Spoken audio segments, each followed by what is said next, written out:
Hello, everybody. If you care about the future and quality of books, you have got to stop buying them from Amazon.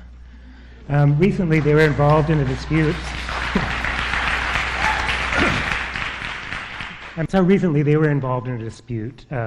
With a large publisher.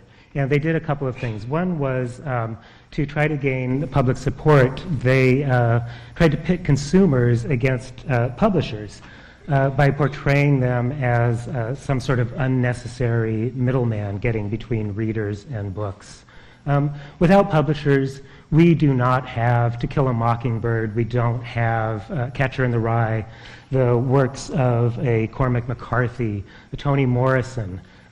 This portrayal was just ludicrous. The second thing they did was quite a bit more insidious. They blocked sales on their site of this publisher's books. That means a lot. At this point, Amazon controls roughly 50% of all book sales in the country. At the same time, books are an absolutely inconsequential source of revenue for Amazon. What that means is publishers need Amazon desperately. Amazon does not need publishers. If they don't sell 100,000 copies of the books of this certain publisher that they chose to block, they will sell more shoes or diapers or jewelry or whatever the hell they sell these days. Publishing is a different sort of world. Books are a different kind of commodity. They straddle the line between art and commerce, and as such, it's a tough business, but it's also a very fragile business. And when a publisher takes this kind of hit with this sort of financial blackmail by a company like Amazon, it damages their bottom line severely. Now, this was a large publisher. They can survive, a hit like this for a little while, but it's going to harm them eventually if it goes on too long. It means they're, potentially they have to drop some titles that maybe aren't selling as well as others, and we end up with only a bestseller culture. Generally what you find is the prestige books that publishers keep on hand that don't necessarily sell well are the ones that eventually become part of our rich cultural literary heritage.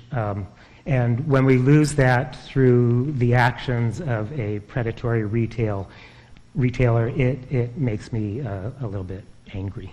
Now, we're talking about one large publisher who can survive this sort of financial blackmail. There are hundreds and hundreds of smaller publishers out there. There's New Directions, Dalkey Archive. They find international and experimental fiction and poetry. There's New York Review of Books, who has probably my favorite publishing program of the last 30 years. They find unjustly neglected books that have gone out of print, mostly from the 20th century, and bring them back into print. I love them. A lot of their titles are in constant rotation on my staff picks shelf at the store. And the thought that a greedy monopoly can take that away from me just pisses me off. A prime example of a publisher who has absolutely no clout would be David Godine. I'm never sure how to pronounce it. Please forgive me, David.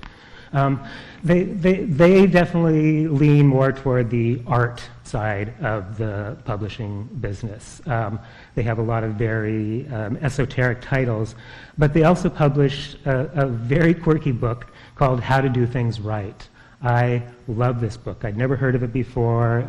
I brought it into the store maybe a year ago. It's fabulous. It actually has entire chapters on how to eat an ice cream cone properly, how to set an alarm clock, how to make a list. And then it veers off into a philosophical meditation on how to live a spiritually full, rich, secluded life. It's an amazing book. And it's the kind of book that does not find an audience without a dedicated publisher like Godine, a dedicated bookseller. And I do distinguish between being a bookseller and selling books. Amazon sells books like Safeway sells books. At this juncture, they are not a bookseller. What I would ask you as consumers to do is to help take the power away from Amazon. If you would, just tweak your buying habits a little. Go to their site.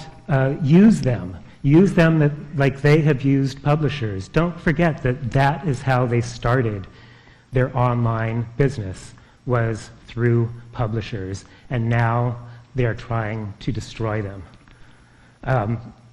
Go to the site, read the reviews for what they're worth, but use the look inside feature. I think most of you don't realize that that look inside feature was actually bought and paid for by the publishers themselves. So don't feel bad about using Amazon. Please, go right ahead. Use them as a research tool, buy it elsewhere. Of course, I want you to buy it at an independent bookstore, preferably mine, but I'm not supposed to shill for my own company, so. But really at this point, my mantra is anywhere but Amazon. Please, please help take some power away from a company that is trying to destroy an industry that I absolutely love. Now, I have to get to the title of my talk. It was, of course, deliberately provocative, being it was an Outlaws series.